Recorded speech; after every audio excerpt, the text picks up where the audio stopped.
థియేటర్‌లో రేట్లు బాగా పెంచేసి ఇలా చేస్తే మరి ఎలా? అవును, థియేటర్లో రేట్లు పెంచడం వల్లనే చాలామంది ఐబొమ్మలో చూసేవాళ్ళు.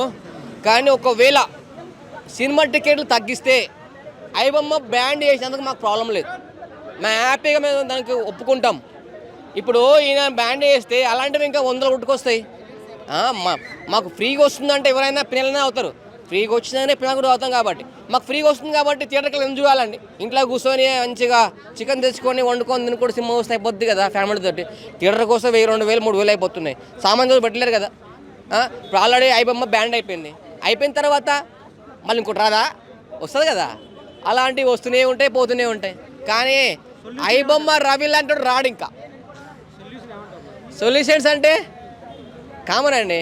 ఇది వచ్చింది, ఇప్పుడు ఏదైంది ఐబొమ్మ రవి అనేది ట్రెండింగ్లో ఉంది. ఇప్పుడు ఆ టాపిక్ అయిపోయింది.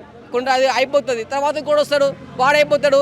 ఆల్రెడీ మూవీ రూల్స్ ఉంది, మూవీ రూల్స్ వస్తుంది, అతను దొరుకుతాడు. అతను దొరికినాక మళ్ళీ ఇంకోటి వస్తుంది.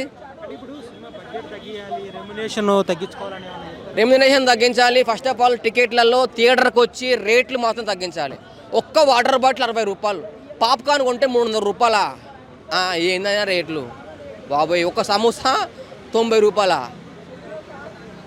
రేట్లు చాలా హెవీ రేట్లు అండి, చాలా బాగా రేట్లు ఉన్నాయి.